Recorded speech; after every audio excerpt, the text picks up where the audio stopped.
Chaque voix est différente, chaque voix est importante.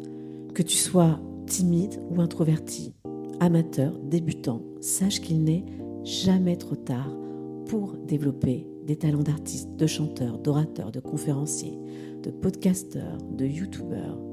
Il n'est jamais trop tard pour apprendre à maîtriser sa voix, à renforcer sa présence, à étendre son influence, à gagner en charisme, à accroître sa confiance, parce que l'art de la voix, c'est une compétence accessible à tous.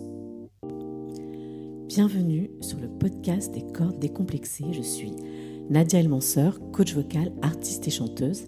Et ça fait maintenant 10 ans que j'aide des femmes, des hommes à libérer tout le potentiel de leur voix et à en comprendre toutes les subtilités et les nuances.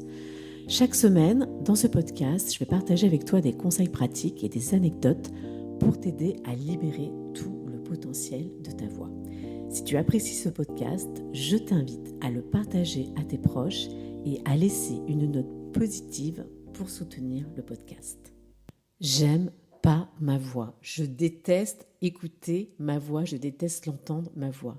Ça, c'est la phrase qui revient le plus souvent dans mes accompagnements, que ce soit dans le chant ou dans la voix parlée. Mais pourquoi on a du mal à écouter sa propre voix? Tout d'abord, il est important que tu comprennes que la perception que tu as de ta voix quand tu parles diffère de celle que tu as en l'écoutant sur un enregistrement. Lorsque tu parles, tu vas entendre ta voix principalement par ta conduction osseuse. Et ça va venir amplifier les fréquences graves du timbre de ta voix. En revanche, lorsque tu écoutes un enregistrement de ta voix, tu vas l'apercevoir par la conduction aérienne. Et ça va venir accentuer les fréquences aiguës du timbre de ta voix. C'est pour ça que quand tu réécoutes ta voix, tu as souvent la première réaction qu'on a, c'est « Ah, je ne pensais pas qu'il y avait autant d'aigus sur ma voix ». Si tu veux vraiment entendre ta voix, ce qu'elle donne en réalité, comment les autres l'aperçoivent, parce que tu es probablement la seule personne à entendre ta voix de cette façon, tu vas mettre ta main derrière le pavillon de ton oreille, tu vas créer une sorte de caisse de résonance, et là tu vas voir que le son va commencer à différer. Une autre raison pour laquelle tu n'aimes pas entendre ta voix, c'est peut-être que tu as l'impression que cette voix, elle ne te représente pas vraiment. Peut-être que tu trouves que cette voix que tu entends, elle est trop petite, il y a trop d'aigus, elle est mal assurée, elle n'est pas assez forte, affirmée, elle est trop fluette. Peut-être que l'écoute de ta voix te met mal à l'aise parce que quand tu entends ta voix, quand tu l'écoutes, tu ressens en elle toutes les traces de tes propres insécurités intérieures, de tes peurs de ne pas être à la hauteur. Et si tu entends ces hésitations dans ta voix, dans ton expression, c'est peut-être parce que plus jeune, toi, tu as subi des critiques négatives ou des moqueries concernant ta voix, de la part d'un prof, de camarades, sur ta façon de t'exprimer, par exemple, à l'oral, face aux autres. Ça crée des traumatismes vocaux. Ça crée des blocages. Peut-être que pour te faire accepter des autres, pour te conformer aux autres, pour éviter de te faire rejeter d'un groupe, tu as dû modifier ta voix. Tu as dû modifier un accent. Peut-être que tu as dû rendre aussi ta voix plus discrète pour ne pas faire de vagues. Ou à l'inverse, tu as dû forcer sur ta voix, la rendre plus forte, être dans un effort vocal pour t'imposer auprès d'un groupe avec des personnalités très fortes. Peut-être que tu trouves ta voix trop petite, que tu n'aimes pas entendre ta voix, que tu la trouves trop petite parce que tu as grandi dans une famille où il y avait des voix autoritaires, que ta voix, elle n'a pas été prise en considération. Tu n'étais pas autorisé à t'exprimer librement. Et depuis, tu as pris l'habitude de garder cette voix ou de garder pour toi ce que tu pensais. De ne pas oser t'exprimer face aux autres. Donc tu vois, quand on creuse un peu lors des coachings vocaux, c'est souvent ce genre de raisons cachées qu'on découvre à l'intérieur de chaque personne. Un prof maladroit, un parent autoritaire, une famille discrète, trop discrète, un accent moqué. Et toutes ces histoires, ça va créer des blocages internes, ça va créer des peurs, ça va créer des inhibitions. Ça va créer des comportements, des habitudes, au bout d'un moment, qui nous desservent et qui nous limitent dans l'expression de soi-même. Et c'est ça aussi, finalement, qui peut te mettre mal à l'aise à l'écoute de ta propre voix. Et quand on n'est pas content de sa voix, de son expression, qu'est-ce qu'on fait? On va avoir une fâcheuse tendance à comparer notre voix à celle des autres. On va comparer notre voix à des acteurs, à des animateurs, à des influenceurs, à des conférenciers. On va avoir tendance à idéaliser ces voix, à les considérer comme des modèles de perfection, ce qui va nous amener à dévaloriser notre propre voix, alors que ces voix, elles ont été travaillées. Elles ont appris à développer cette compétence. Elles ont appris à enrichir leur timbre, à varier leur débit, à rendre leur voix plus souple, plus fluide, plus puissante, plus captivante auprès des autres.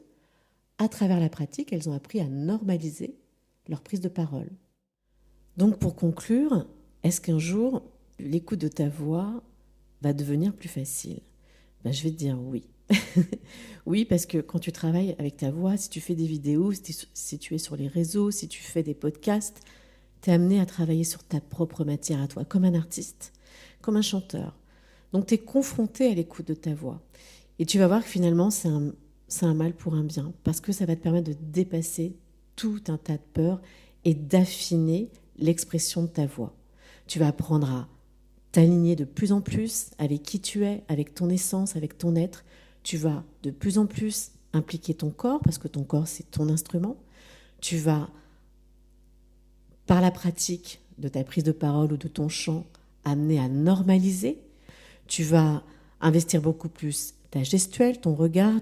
Tu vas plus avoir peur d'incarner ton discours auprès des autres, parce que tu vas dépasser toutes tes peurs. La peur de te faire rejeter, juger, critiquer. Et prendre la parole, c'est vrai, ça demande du courage. Ça demande du courage de partager son opinion, ses sentiments. Et tu vas voir qu'en fait de compte, c'est pas grave que les autres ne soient pas forcément d'accord avec toi. Et c'est bien normal, on a tous des perceptions différentes du monde qui nous entoure. Donc le travail du coaching vocal, c'est ça aussi. C'est aller faire émerger toutes les parties de toi qui ont été ignorées, bridées, éclipsées. Et plus tu vas pratiquer, plus tu vas incarner une voix affirmée, captivante, incarner beaucoup plus facilement tes silences. Tu vas arriver à jouer avec la musicalité de ta voix. Et l'écoute de ta voix ne sera plus un problème. Tu auras une distance par rapport à ce que tu entends de ta propre voix. Donc pour finir, je vais te donner 3 clés. 3 clés qui vont t'aider à accepter ta voix. La première chose, c'est de commencer à l'aimer. Plus tu vas aimer ta voix, plus elle va te le rendre. Que tu sois chanteur, ou tu crées un podcast, ou que tu sois en train de faire des vidéos, que tu t'exprimes sur les réseaux sociaux, apprends à aimer ta voix. Le fait d'aimer ta voix, ça va te permettre d'avoir un positionnement, une posture interne différente. Et cette posture interne va avoir un impact sur ton corps. Et n'oublie pas que ton corps, c'est ton instrument. Donc tu vas te débarrasser d'un certain nombre de tensions physiques, corporelles, qui peuvent venir limiter ta voix, et aussi un certain nombre de tensions au niveau de la respiration. Donc aimer ta voix va te permettre de lever tous les blocages et de réveiller toutes les parties de ta voix qui étaient enfouies, cachées ou négligées. Et tu vas leur permettre de s'exprimer. Deuxième chose, c'est d'écouter, d'apprendre à écouter sa voix pour discerner les zones de dissonance. Qu'est-ce que je peux améliorer? Est-ce que là, je suis en voix pleine ou pas? Est-ce que là, je prends ma petite voix fluette ou je m'excuse d'être là? Tu vois, j'exagère un petit peu, mais est-ce que je parle très très vite parce que je veux absolument qu'on m'écoute, ou alors j'ai peur qu'on me coupe la parole? Si tu travailles avec un groupe de personnes, souvent c'est le retour que j'ai. Est-ce que voilà, apprendre à écouter sa voix, apprendre à écouter le flux de ta voix, à écouter si l'émotion elle passe, et tu vas voir au bout d'un moment tout ça ça va se réguler. Ça va être de plus en plus fluide pour toi. Et dernière chose, c'est autorise-toi à te tromper. Permets à ta voix de s'exprimer sans craindre de faire des erreurs. Tu n'as pas d'autre choix que de passer par un certain nombre d'erreurs, ce que tu juges comme des erreurs, mais qui en fait ouvrent d'autres opportunités pour toi. Voilà. Dans les créativités, on dit souvent qu'il n'y a pas d'erreur en fait. C'est marrant, ça me fait penser au chant. Parfois, on va faire une erreur en point de vue note mélodique. Et finalement, c'est juste opportunité. Il n'y a pas de fausse note. En jazz, on dit souvent ça, il n'y a pas de fausse note. Ben là aussi, dis-toi bien qu'il n'y a pas de fausse note. C'est peut-être quelque chose qui a envie de s'exprimer, qui finalement fait toute ta singularité. Voilà. N'hésite pas à me faire part dans les commentaires de tes retours et dis-moi quel est pour toi le plus challengeant. Je te dis à très vite. J'espère que cet épisode t'a plu. N'hésite pas à partager ce podcast sur les réseaux sociaux en me taguant Nadja Elmanseur. Si tu as trouvé ce podcast utile, s'il te plaît, je t'invite à me laisser un commentaire pour m'aider à le faire découvrir. Et si tu souhaites apprendre à poser ta voix avec confiance, je te propose le guide complet pour maîtriser sa voix. En utilisant le code promo ORATEUR écrit en majuscule, tu pourras bénéficier d'un avantage exclusif. Je te dis à très bientôt.